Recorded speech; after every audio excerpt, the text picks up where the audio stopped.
ईश्वर या भक्ति न तो नकारात्मकता है, ना ही किसी निराशा का परिणाम है, ना ही दुखी मन से की जाने वाली प्रार्थना है।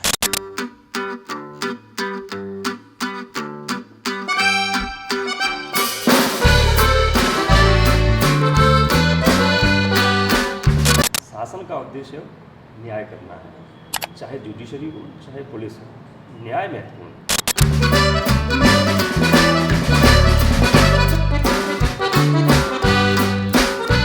हमें किस चीज़ में कब लगना है, कब वहाँ से हटना है, किससे डरना है, किससे नहीं डरना है, कब डरना है, आप किस काम को करना है, किस काम को नहीं करना है, कैसे मना करना है, कैसे हाँ करना है। अगर आप इसका सही निर्णय कर पाते हैं तो आपका जीवन सुखमय होगा। हेलो एवरीवन, आई होप आप सभी लोग काफ़ी अच्छे होंगे। फ्रेंड्स, अभी हमें डबरा में आ डे इन अ लाइफ आज हम करने वाले हैं डीएसपी विवेक शर्मा सर के साथ, जिनके साथ हम आज उनका पूरा दिन का जो कार्यक्रम होता है वो दिखाएंगे। साथ ही साथ उनकी जर्नी डिस्कस करेंगे और जनरल कुछ ऐसे पॉइंट्स जो कि डे टू डे लाइफ में आपको जानना ज़रूरी है। तो चलिए सर से मिलते हैं। Hello, good morning sir. Good morning. कैसे हैं सर आप?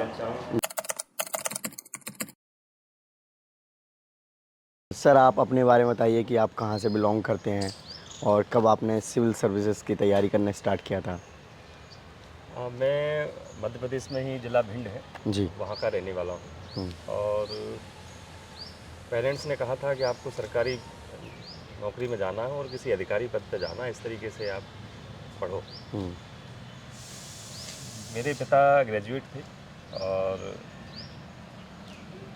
शासकीय सेवा में थे। मुझे जब मेरा जब ग्रेजुएट हुआ तो उन्होंने कहा कि तुम मेरे बराबर पढ़ाई कर चुके हो और पीजी कर रहे हो तो मुझसे ज़्यादा पढ़ रहे हो, तो अपनी बुद्धि से श्रेष्ठ निर्णय लेना जो समय और देश काल के अनुरूप हो। क्या निर्णय लेना है ये आप जानो। वो लाइनें मुझे आज तक याद हैं। फिर मैंने बड़ा इस पर मनन किया कि क्या हम हर समय सही निर्णय लेते हैं? अगर हम हर समय सही निर्णय लेते हैं तो फिर गलतियां क्यों होती हैं? क्योंकि उनका सपना था कि अधिकारी बनना है, तो मैं भिंड ज़िले में पढ़ा। मुझे लगा यहाँ किस सब्जेक्ट को पढ़ा जाए तो दिल्ली न जाना पड़े और यहीं से तैयारी हो जाए। तो मुझे लगा कि मैं हिंदी बोलता हूँ तो हिंदी ही पढ़ ली जाए। जी बिल्कुल।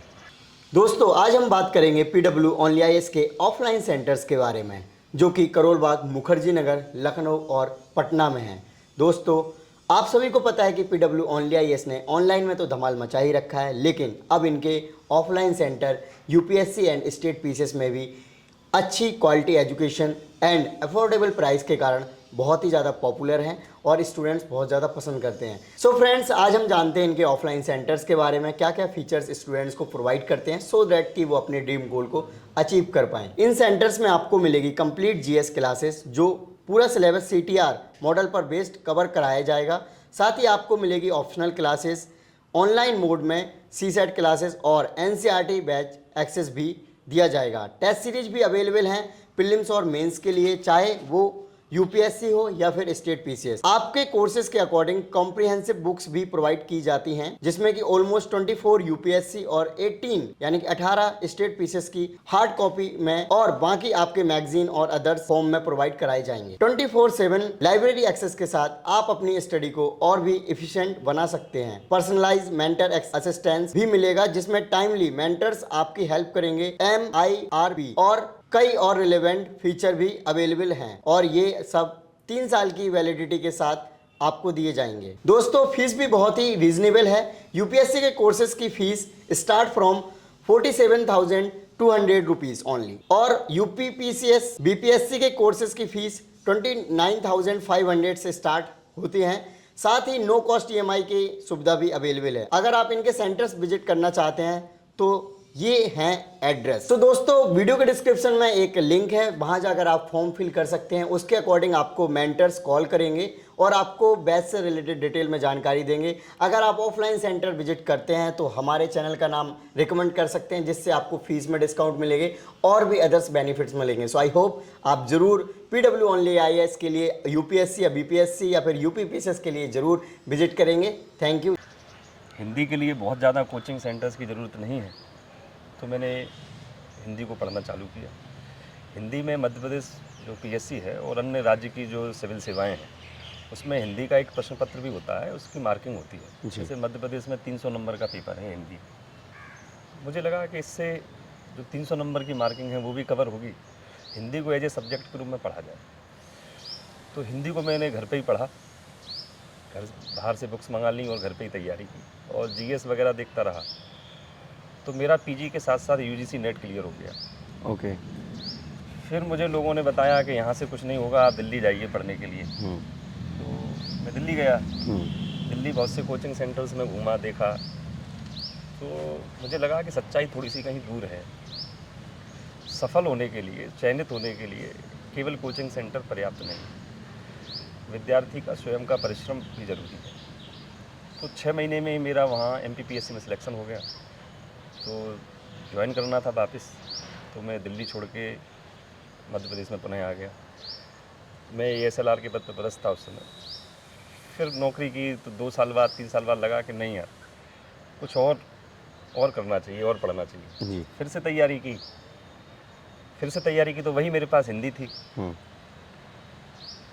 हिंदी को पढ़ा तो फिर से परीक्षा दी, फिर से सिलेक्शन हो गया। तो फिर मैं सेलटेक्स में चला गया। सेलटेक्स में 2-3 साल काम किया, लगा कि नहीं यार कुछ और पढ़ना चाहिए, कुछ और करना चाहिए। फिर से परीक्षा दी। चूँकि जब आप सेवा में रहते हैं तो आपके पास ऑफिस वर्क भी रहता है, उस समय पढ़ाई करना थोड़ी सी चैलेंजिंग हो जाती है। हाँ। फिर से परीक्षा दी तो फिर से सिलेक्शन हो गया। फिर से सिलेक्शन हो गया तो मैं इस समय पुलिस सेवा में हूँ। तो मेरा तो यही कहना होगा कि आप जो भी पढ़ें अकॉर्डिंग टू एग्ज़ाम पढ़ें। सो सर, अभी आप खुश हैं अपने जॉब से, क्योंकि आपने 2-3 जॉब करे हैं, उसके बाद सोचा कि ये करते हैं फिर ये करते हैं, ऐसे कर। प्रशासनिक सेवाओं में पुलिस एक ऐसा विभाग है जो अनिश्चितताओं का और चुनौतियों का विभाग है। हाँ और जीवन भी मेरे ख्याल से अनिश्चित है और चुनौतीपूर्ण है। जी बिल्कुल, ये तो कह सकते हैं कटु सत्य है। मैं भी हिंदी के शब्द यूज़ कर रहा हूँ आज बहुत जी। हिंदी के साथ ये है कि हमारा जो अवलोकन है वो बहुत सूक्ष्म होना चाहिए। हाँ। बहुत से लड़कों को भी नहीं मालूम कि हिंदी में बिंदी होती भी है कि नहीं होती, कि हाँ। आधा ना लगाया जाता है। बिल्कुल सर। जब हम इस बेहोशी की हालत में कोई चीज़ें पढ़ेंगे तो सिलेक्शन नहीं होगा। हाँ। हमें बहुत माइक्रो ऑब्जर्वेशन करना पड़ता है कि हम क्या पढ़ना है, क्या नहीं पढ़ना है। ओके। सर, जैसे कि देखा जाता है जो फैमिली होती है कई बार उसको टाइम नहीं दे पाते हैं विभिन्न जो एक्टिविटीज़ हैं उनमें इन्वॉल्व होने के चलते। फिर आप इस चीज़ को कल आपने बहुत ही बैलेंस तरीके से बताया था, तो अभी थोड़ा सा एक्सप्लेन। निश्चित रूप से पुलिस सेवा में ये एक चुनौती है कि परिवार को जितना समय देना चाहिए उतना समय नहीं है। और लेकिन मेरा ये मानना है कि परिवार के सदस्य भी इस चीज़ को समझते हैं।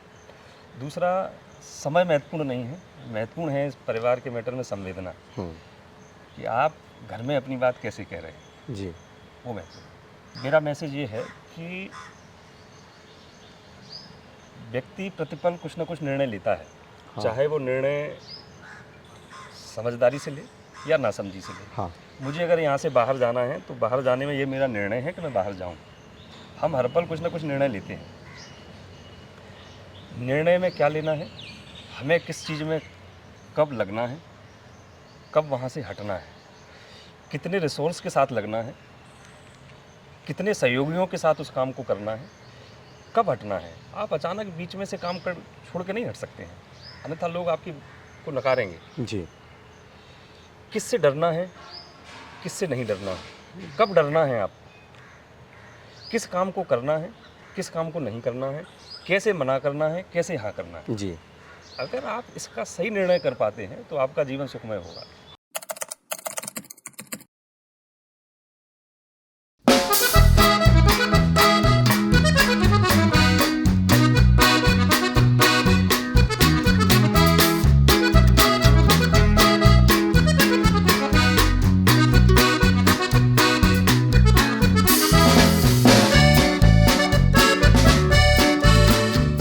सर, सबसे पहले तो आप यहाँ के बारे में बताइए कि आपका डबरा जो एरिया है यहाँ पे आपका क्या पोस्ट है और यहाँ पर क्या क्या चैलेंजेस हैं।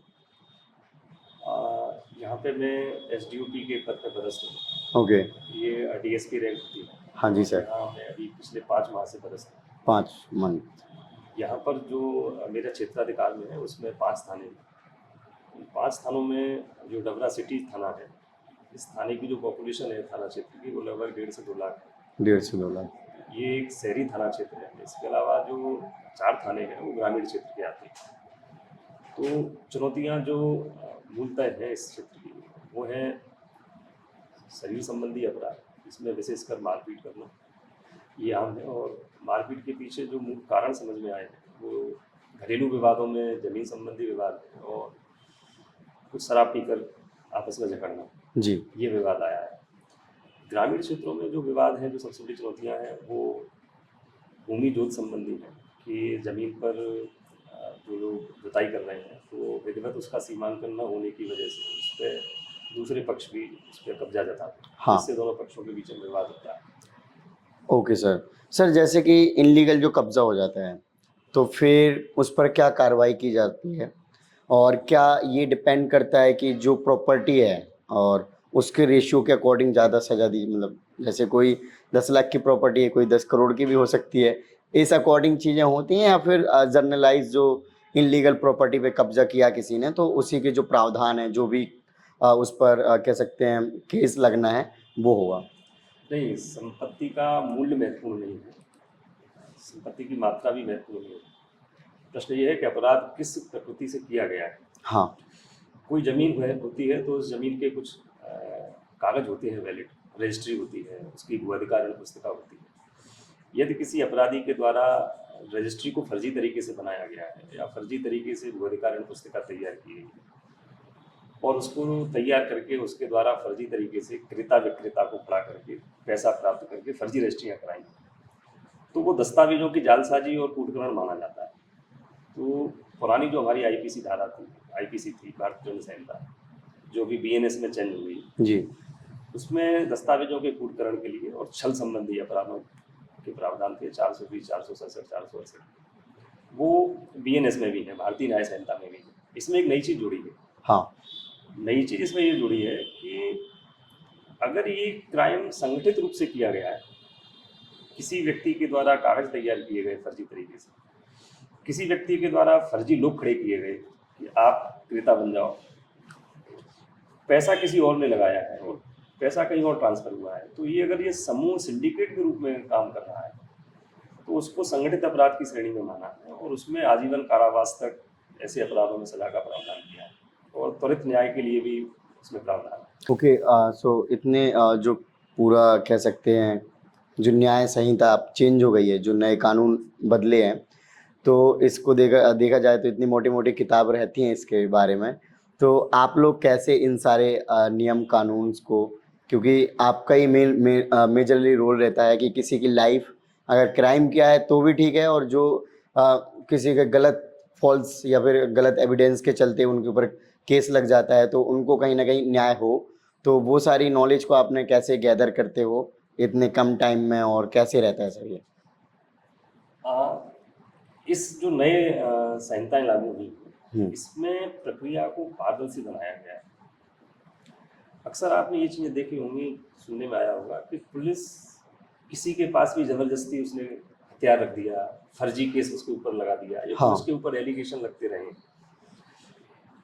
इस न्याय प्रक्रिया में जो बीएनएसएस है, जो पुलिस की प्रोसीजर को जो गाइड कर रही है, वो ये कहा जा रहा है कि अब आप किसी भी व्यक्ति से कोई सीज करते हो, चाहे वो इलीगल शराब हो, चाहे वो हथियार हो, चाहे नार्कोटिक्स कोई सब्सटेंस हो या कोई अन्य चीज़ हो, हाँ।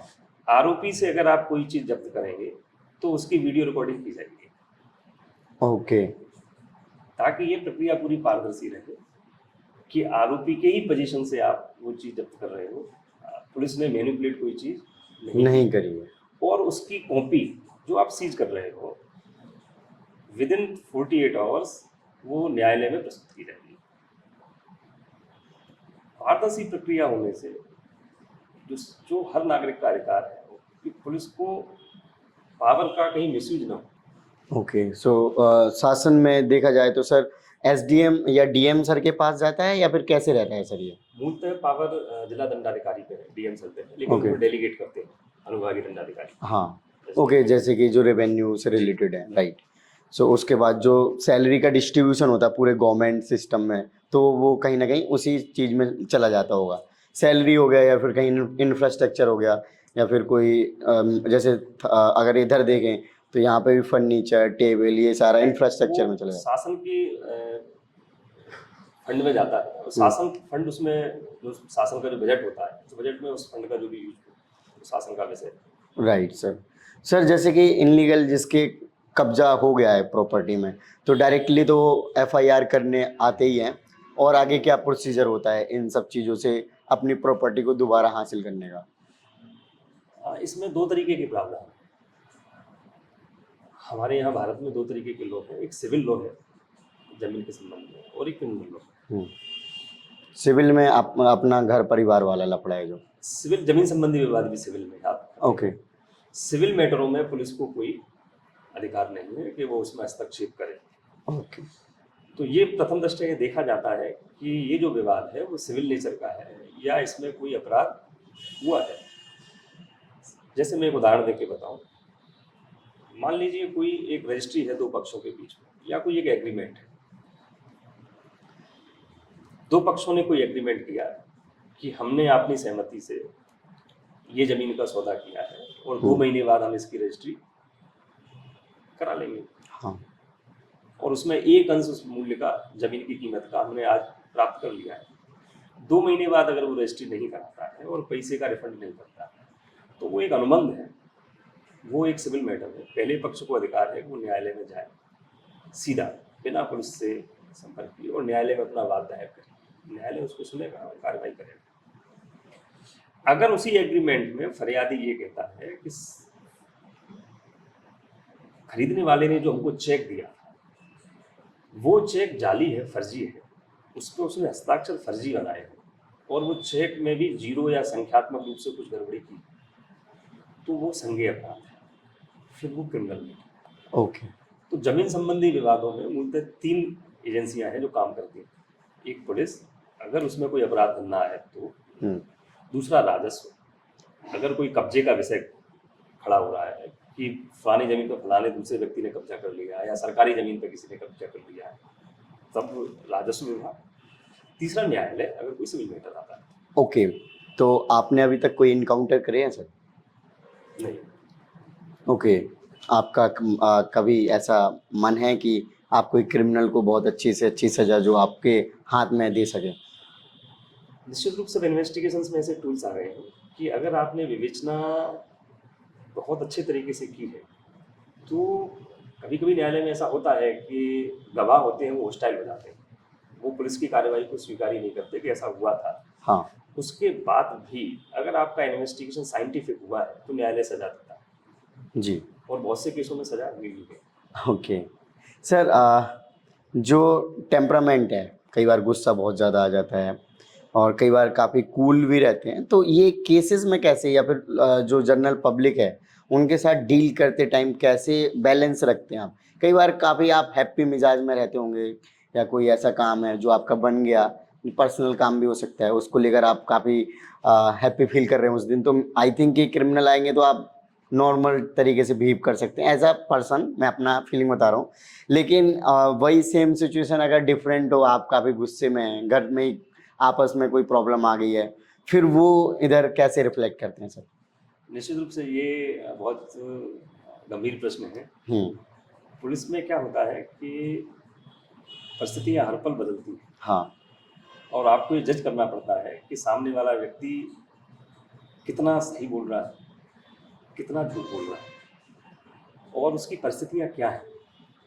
हो सकता है वो कहीं से पढ़ के आया हो, वो कुछ बोल रहा है, वो गलत बोल रहा हो, उसके साथ कुछ अन्याय हुआ हो, उसकी कहीं सुनवाई नहीं हो रही हो, इस कारण वो आवेश में है। बहुत बार होता है कि उसके पीछे क्राउड रहता है, क्राउड की वजह से वो उत्तेजना होती है। तो ये समझना बहुत ज़रूरी होता है कि आप जो डिसीजन ले रहे हैं वो सामने वाला क्या चाह रहा है, पहली चीज़।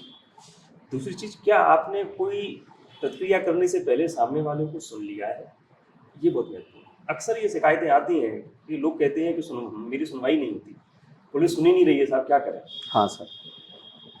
तो समस्याएं आदि वहाँ खत्म हो जाती हैं जहाँ आप ये सुन लेते हैं। अगर आपने उससे अच्छे से सुन लिया है, उसकी समस्या समझ ली कि ये समस्या पुलिस की है या राजस्व की है या रजिस्ट्रार की है या और भी किसी विभाग की है, फिर आप उसका सहयोग कर सकते हैं सही तरीके से। Right sir. पहले के टाइम में देखा जाता था कि राजा लोग रहते थे जो कि शासन व्यवस्थाएं चलाते थे। अभी कहीं ना कहीं पुलिस का अहम रोल होता है। अगर किसी के साथ कुछ गलत होता है तो वो पुलिस से ही संपर्क करते हैं सबसे पहले। लेट्स से कि अगर पुलिस ना होती सर तो किस तरीके का रहता सीन, मतलब जैसे कुछ एरिया हैं, अभी कुछ टाइम आपका आपका एरिया तो वो चंबल एरिया में आता है, तो जब पुलिस नहीं उधर, मतलब पुलिस का उतना ज़्यादा इन्फ्लुएंस नहीं था, जो चंबल की डकैत या डाकू लोग बोले जाते थे, तो क्या लगता है कैसी सिचुएशन होती? पुलिस जो है दो ही स्थितियों में नहीं रह सकती समाज में, या तो समाज में राज्य व्यवस्था लागू न हो या समाज एक आदर्श स्थिति को पाले।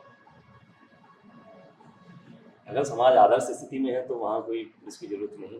सर आपने जैसे फिलॉसफी वगैरह पढ़ी, आपने बताया, तो आपको लगता है कि भारत देश या पूरा दुनिया में ऑल ओवर दुनिया में पुलिस सिस्टम तो है ही, तो लगता है कभी आने वाले हजारों नहीं तो 400-500 सालों में ऐसा कुछ हो सकता है? नहीं, मेरा मानना है कि पुलिसिंग तो रहेगी, उसके कार्य करने के तरीके बदल जाएंगे। जैसे जैसे अपराध का सिनेरियो चेंज होगा, हम्म। उसके पैटर्न चेंज होंगे, पुलिस भी अपने हिसाब से चेंज होगी।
जैसे कि सर हम आज आपके साथ मॉर्निंग से हैं, सुबह आपने ऑफिस में जाके ऑफिस वर्क किया और फिर शाम में एक एसपी सर के साथ मीटिंग थी जिसमें कि आपको ग्वालियर ट्रैवलिंग करना पड़ा।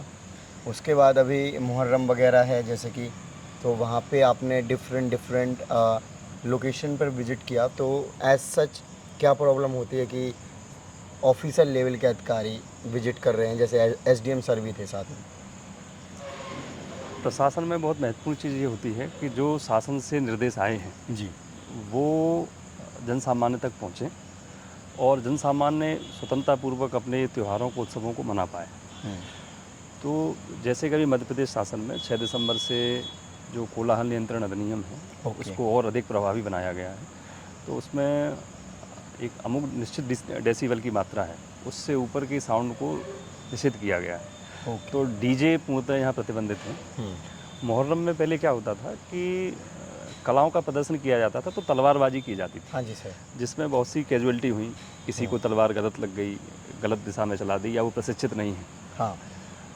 तो तलवारबाजी को अभी बंद किया गया है और ये हिदायत दी गई है कि डीजे साउंड वगैरह नहीं चलेंगे। ओके। और रात्रि में तय समय तक ही आप एक जो अनुमति की सीमा है उसी तक आप साउंड में काम कर सकते हैं। राइट। ओके सर, जैसे ही आपके बंगलों में एंटर किए तो गेट से जैसे ही एंट्री करते हैं तो जस्ट सामने आपने काफ़ी बड़ा राम ब्यूटीफुल डिज़ाइन में लिखवा रखा है जो कि काफ़ी अच्छा लग रहा है।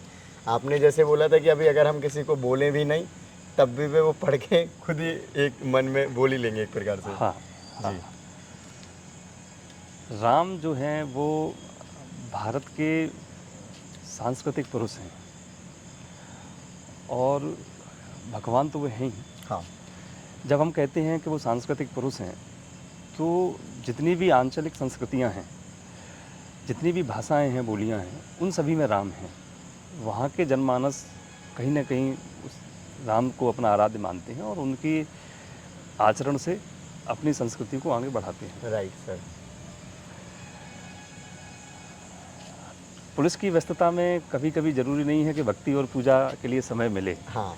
तो इसलिए ये राम लिखाया गया ओके। कि जब भी कभी समय मिले तो एक बार राम मुंह से निकल जाए। हाँ और राम नाम की तो महिमा अपार है। जी न बिल्कुल। जाने कितने संत, कितने योगी, कितने मुनि इस राम नाम का जाप करके ज्ञान को मार्ग को पहुँचे हैं। जी। तो जब समय मिले तब राम मुंह से बोल जाए। राइट।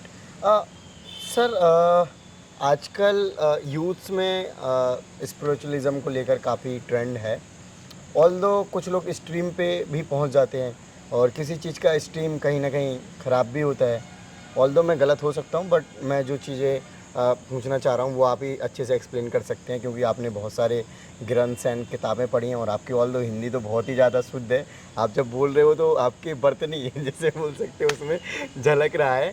तो सर, स्टूडेंट्स को ये सब में कितना ज़्यादा इन्वॉल्व होना चाहिए? ऑल्दो जब भी हम मंदिर या फिर कोई भी स्पिरिचुअल प्लेस पे जाते हैं तो काफ़ी पॉजिटिविटी रहती है और मन कहीं ना कहीं काफ़ी शांत रहता है और काफ़ी चीज़ें एक्सप्लोर करने का, मतलब अपनी जो मन में चीज़ें चल रही होती हैं, दुविधाएं, वो समझने का टाइम मिल जाता है उस जगह जाकर। और लेकिन कुछ लोग जैसे कि हाँ, अब भगवान पे छोड़ देते हैं, अब वही हैं जैसे एक और फेमस है, हारे का सहारा सहारा खाटू श्याम हमारा। और मतलब एक और कुछ है ऐसे लाइन जिसमें कि स्टूडेंट्स भी आजकल ज़्यादा इन चीज़ों को यूज़ कर रहे हैं। मैं इतना ही कहना चाहूँगा कि ईश्वर या भक्ति न तो नकारात्मकता है, ना ही किसी निराशा का परिणाम है, ना ही दुखी मन से की जाने वाली प्रार्थना है। जी। ईश्वर और भक्ति दोनों ही उत्साह का नाम है। आप अगर ईश्वर का नाम ले रहे हो, उसके बाद आपके मन में पॉजिटिविटी और उत्साह का संचार होना चाहिए। अगर आप में ईश्वर का नाम लेने के बाद या किसी भी मंदिर, चर्च, गिरजाघर कहीं भी जाने के बाद अगर मन में उत्साह और सकारात्मकता नहीं आ रही है, तो निश्चित रूप से कहीं ध्यान देना चाहिए कि कहीं कुछ गलती हो रही है। जैसे मैं एक उदाहरण दूं, जो आपने बताया कि हारे का सहारा खाटू श्याम हमारा, मझधार में है मेरी नैया प्रभु पार करा देना। ये जो शब्दावलियाँ हैं, ये शब्दावली अगर एक यूथ बोलेगा तो कैसे समझ में आएगा कि ये एक 30 साल का लड़का अगर अपने आप को मझधार में कह रहा है, तो निश्चित रूप से वो कहीं डिप्रेशन का शिकार है, कहीं ज़्यादा उसमें निराशा भावना है। और वो जो निराशा आई है वो किसी परिस्थितियों से आई है। जी। निश्चित रूप से वो उसने जो अपने टारगेट सेट किए थे उसमें वो सफल नहीं हो पाया। हाँ। या उसे अपेक्षित परिणाम नहीं मिला, जिस वजह से उसने वो निराश हो रहा है। तो निराश होकर भक्ति नहीं की जाती, भक्ति की जाती है हनुमान जी की तरह। वो लंका में गए, अकेले गए थे, अकेले जाके उन्होंने पूरी वाटिका को उजाड़ा, लंका में आग लगा दी, रावण से सीधा सीधा उन्होंने संवाद किया, इतने सारे राक्षसों को मारा। लेकिन उन्होंने कहीं नहीं कहा कि मैं अकेला फंसा हूँ, मैं प्रभु क्या करूँगा। प्रभु का जो कार्य था वो उन्होंने किया, और ऐसे किया जैसे मैं आपको एक उदाहरण दे के बताऊँ। मानस में एक चौपाई आती है कि जे में अमोघ रघुपति कर बाना, ये ही भांति चले हनुमाना। कि जैसे भगवान का बाण जाता है वैसे हनुमान जी काम कर रहे हैं अपने लक्ष्य के प्रति। तो ईश्वर का बाण है वो सीधा टारगेट पे जाएगा। तो हमारा एक टारगेट निश्चित है, एक डायरेक्शन, एक दिशा निश्चित है कि हमें किस दिशा में आगे बढ़ना है, हमारा लक्ष्य कितनी दूर है, कितनी स्पीड से आगे बढ़ना है। वहाँ कोई निराशा का भाव नहीं है। तो मैं सारे यूथ को यही कहना चाहूँगा कि निराश होकर ईश्वर की शरण में नहीं, राम का नाम जपते जाओ, राम का नाम उत्साह से लेते जाओ और काम करते जाओ। जी। यही हमें पुलिसिंग सिखाती है कि जो भी काम करो उत्साह से करो, जोश से करो, निराश नहीं होना चाहिए। Right sir, great. Sir, students आजकल तैयारी करते हैं, कई बार जो उनका परिणाम एक्सपेक्टेशन होती हैं उस तक नहीं पहुंच पाते हैं, तो इसमें आप क्या कहना चाहेंगे? जैसे कि आपकी भी जर्नी काफ़ी उतार चढ़ाव भरी रही है, आप हिंदी मीडियम के स्टूडेंट्स थे, आपने यूपीएससी दिया और एमपीपीएससी भी दिया। एमपीपीएससी में आप फर्स्ट अटैम्प्ट में ही सिलेक्ट हो गए थे और यूपीएससी में आपने बताया कि आपने 2 बार मेंस लिखा है। उसके बाद आई थिंक आपने नहीं दिया है। तो स्टूडेंट्स को कैसे सर आप गाइड करना चाहेंगे, फिर जो डीमोटिवेट हो रखे हैं स्टूडेंट्स, और कहीं ना कहीं यूथ आजकल अपनी जो पॉजिटिव एनर्जी है कई बार कई गलत डायरेक्शन में इन्वेस्ट कर रहे होते हैं, और कई बार उनको सेल्फ एनालिसिस भी नहीं हो पाता है कि हम सही कर रहे हैं गलत कर रहे हैं। देखो, सबसे बड़ी चीज़ जो मैं कहना चाहूँगा उसमें वो ये है कि आपका जो साध्य है, आपका जो टारगेट है, इस टारगेट की प्राप्ति के लिए साधन संपन्न होना पड़ेगा। आप अपने जो साधन यूज कर रहे हो वो बहुत अच्छे होना चाहिए। जी प्रतियोगी परीक्षाओं में जो साधन होता है वो होता है हमारी भाषा और हमारा ज्ञान।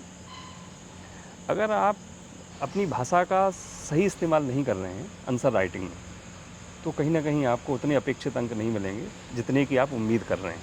हाँ मूल्यांकन करता उसे समझेगा। जैसे मैं एक उदाहरण दूं, अगर आप कोई इकोनॉमी का आंसर लिख रहे हैं, अर्थव्यवस्था में कोई उत्तर लिख रहे हैं, और अगर आपकी भाषा एक सामान्य है, आर्थिक शब्दावली उसमें नहीं है, जी तो फिर उसका मूल्यांकन भी सतही होगा, एक एवरेज मार्किंग आपको मिलेगी।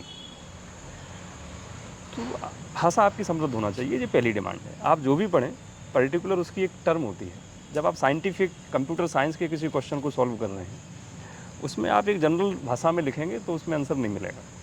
तो सबसे पहले तो मैं ये कहना चाहूँगा कि आप की जो डिक्शनरी है, शब्दावली है, वो बहुत स्ट्रांग होना चाहिए। सही समय पर सही शब्द का प्रयोग करना, ये आपको आना चाहिए। राइट। दूसरा, जो भी स्टूडेंट एग्ज़ाम देता है वो अपने आप को एक एवरेज से ऊपर मान के सिलेक्ट हुआ मानता है, लेकिन हमारे साथ और भी स्टूडेंट हैं जो एग्ज़ाम दे रहे हैं, उसे ये मानना चाहिए। और अगर हमारे मार्क्स नेगेटिव आए हैं, हम अगर उसमें सेलेक्ट नहीं हो रहे हैं, तो डिप्रेस नहीं होना चाहिए। हमसे कहाँ कमियां हुई, परीक्षा का पैटर्न क्या है, इन्हीं प्रश्नों को क्यों पूछा गया, सिलेबस क्या है, इसके साथ उसको कंपेयर करना चाहिए, और हमसे कहाँ गलती हुई। हो सकता है हमारी जो बुक्स हैं, जो हमारे साधन हैं जिनसे हम पढ़ रहे हैं, वो इसका उत्तर देने में सफल ना हो, तो हमें अपने दूसरे सोर्स इन्फॉर्मेशंस के खोजने चाहिए और उसके अकॉर्डिंग अपनी तैयारी करनी चाहिए। ओके, तो सर ये जो काफ़ी हैट्रिक शेड्यूल रहता है आपका, इस हैट्रिक शेड्यूल में आप अपने आप को कैसे बैलेंस कर पाते हैं? हाँ, जैसा मैंने आपको पहले बताया था कि पुलिस में कोई भी चीज़ें पूर्व निश्चित नहीं होती। हाँ जैसे मैं अभी यहाँ खड़ा हूँ, अभी कुछ घटना घटती है तो मुझे तत्काल फिर निकलना पड़ेगा जी। और फील्ड में जाना पड़ेगा। तो कोई चीज़ें पूर्व निर्धारित नहीं है। जितना समय आपके पास है उसको आपको सही मैनेजमेंट करना आना चाहिए। यही आप स्टूडेंट्स के साथ होता है, उनके पास जो टाइम है उसको सही मैनेजमेंट करना आना चाहिए। ये कोई बाहर से नहीं सिखाएगा, ये आपको खुद करना पड़ेगा। Right sir. So future aspirants को कोई मैसेज जो कि डिफरेंट एग्ज़ाम्स की तैयारी कर रहे हैं, चाहे यूपीएससी की हो, स्टेट पीसीएस की हो, या फिर जो वनडे एग्ज़ाम्स हैं? मैं यही कहना चाहूँगा कि संसाधन आपके पास हैं, मोबाइल फ़ोन आपके पास है, उस मोबाइल फ़ोन से आप मूवी भी देख सकते हैं, यूपीएससी के क्वेश्चंस के पैटर्न को भी पढ़ सकते हैं, या शॉपिंग भी कर सकते हैं। आप अपने टाइम मैनेजमेंट के हिसाब से उससे कितना यूज़ करना है वो आपके हाथ में है। किसी चीज़ का उपयोग कैसा करना है, अगर आपको ये कला आ गई सीखना, तो लक्ष्य कोई दूर नहीं।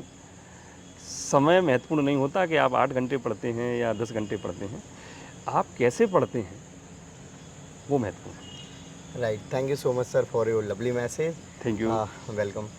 सो फ्रेंड्स, आपने देखा कि हमने सर के साथ आज इन लाइव कंप्लीट वीडियो शूट किया, जिसमें कि सर ने काफ़ी कोऑपरेट किया, और रियली सर काफ़ी इंस्पायरिंग पर्सनैलिटी हैं। सर की जो नॉलेज है वो काफ़ी डीप है, क्योंकि सर ने काफ़ी बुक्स पढ़े हैं। इसके अलावा सर काफ़ी डिसिप्लिन इंसान है। मतलब ऑफिसर्स ऑल्दो सारे डिसिप्लिन होते हैं, लेकिन जो एक और स्टेप आगे बढ़ जाते हैं, शायद सर उसमें पहुंच चुके हैं। और सर काफ़ी स्पिरिचुअल चीज़ों को भी फॉलो करते हैं, और ऐसा नहीं, सर ने जो चीज़ें बताई हैं वो एकदम जेन्युइन बताई हैं। स्पिरिचुअलिज्म में भी बहुत ज़्यादा स्टूडेंट्स को उसको आस्था रखनी चाहिए, टाइम मिल रहा है तो पूजा भी करें, बट ये नहीं कि सब भगवान पे छोड़ दें कि हमारे बस की नहीं है, शायद भगवान हमारा आके हेल्प कर देंगे। तो ऐसा नहीं करते हैं भगवान उन्हीं की हेल्प करते हैं जो उस लायक काबिल होते हैं और कर्म करते हैं। Right sir? बिल्कुल। आई होप फ्रेंड्स आपको वीडियो अच्छी लगी हो तो इस वीडियो को लाइक करें। जय हिंद।